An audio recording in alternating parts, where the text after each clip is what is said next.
Hey, what's up, ladies and gentlemen? I'm here with my brief recap of SummerSlam 2012.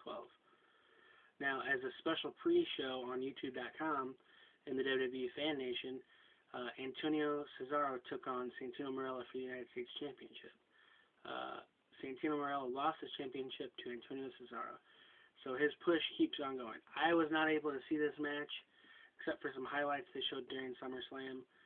Unfortunately, it looked like a good match. It looked like it was probably going to be a really quick one.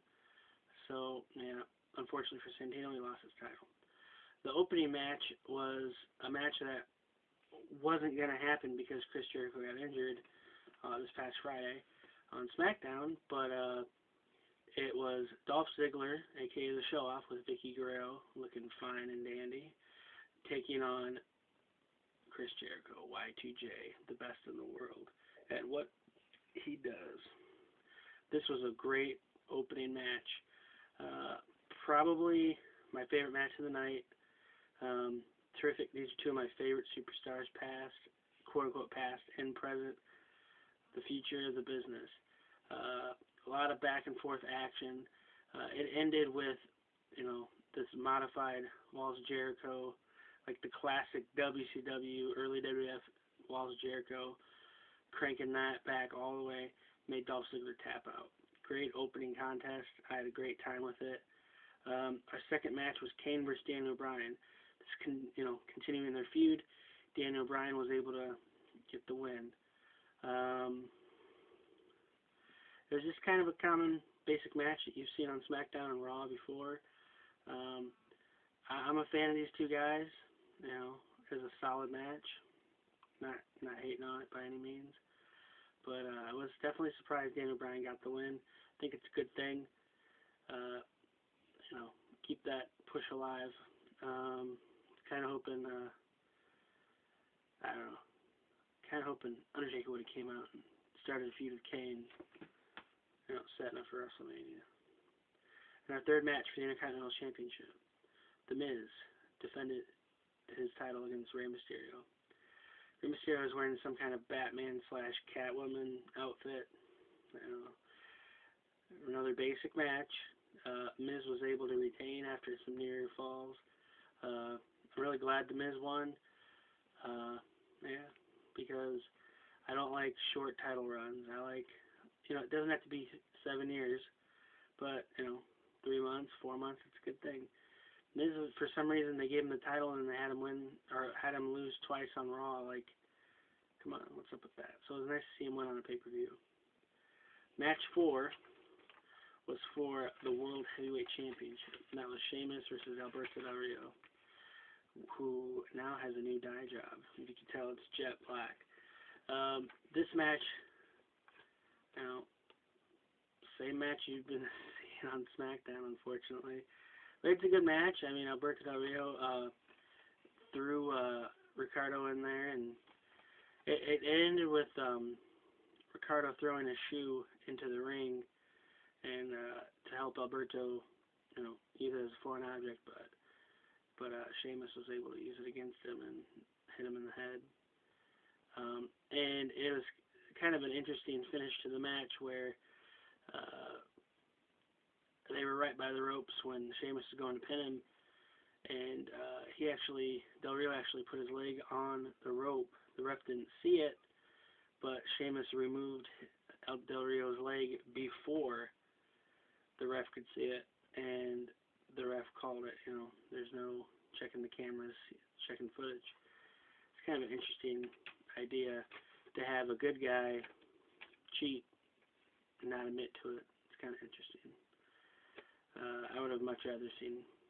What I wanted to see was Dolph Ziggler cash in the Money in the Bank, but whatever. Didn't happen. Then for the tag team titles, we had the champions, R-Truth and Kofi Kingston, taking on the Primetime Players, Darren Young and Titus O'Neil. This was a really good match. Primetime Players are growing on me. But went against my better judgment, and Truth and Kofi retained their titles. They've been pushing Primetime Players really hard lately, and only to have them lose. I don't know. a good match, solid. Yeah.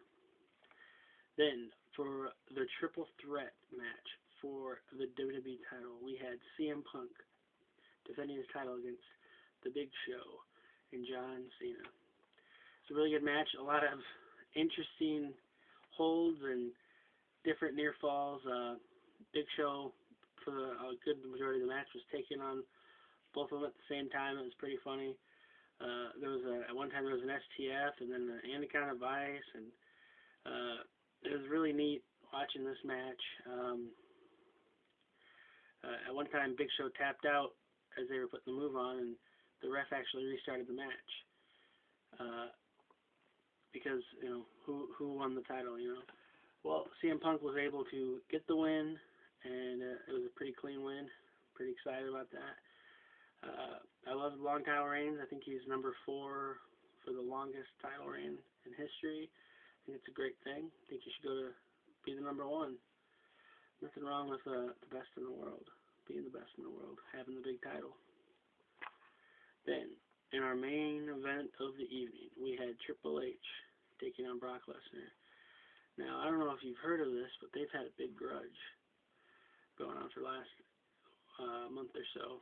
I was fully expecting Shawn Michaels to come out and super kick the holy hell out of Triple H, setting up for a WrestleMania feud. That didn't happen. There was no interference. Paul Heyman didn't even get involved. He was out ringside. I was kind of surprised. A lot of people don't give Brock Lesnar credit, saying he's just in it for the pay. But I think a lot of people are in it for the pay, so you can't really use that excuse. They get mad, they said he left wrestling and all that jazz. Well, people have a change of mind. This is a basic match. Brock's never been the best professional wrestler. He's been a great amateur wrestler, great college wrestler. He's an MMA fighter. His new character is an MMA fighter who's trying to wrestle. So, what can you do? Triple H tapped out to the Kimura lock after getting his arm re-broken again by Brock. What can I say? It's a basic match. I was kind of surprised there wasn't, anything really that substantial in the match. No run-ins or anything. I guess we're so used to it as a fan base for a run-in here and there that when you don't get it, you're kind of disappointed.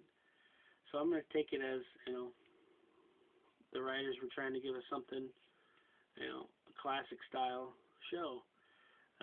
We get kind of spoiled as an audience, so some things don't happen. We kind of say, oh, this is kind of boring. Well, it's a wrestling match, just plain and simple. They weren't trying to give us any fluff. The show ended with Triple H apologizing off mic. He wasn't on the mic by any means, and he was apologizing to the crowd, and they were screaming, "You tapped out" and stuff, and they're kind of villainizing him for tapping out because he got his arm broke. Doesn't make sense to me, but I don't know why the WWE Universe would do that. So I gotta say, it was an okay show. I've certainly seen better,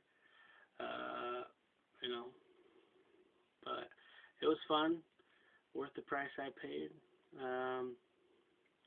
Let me know what you thought of the show. I'm going to end this here. Feel free to check out my other videos, share them if you want, like them. If you got some videos, send them to me, and I'll be more than happy to check them out. Thanks for watching, and have a good night.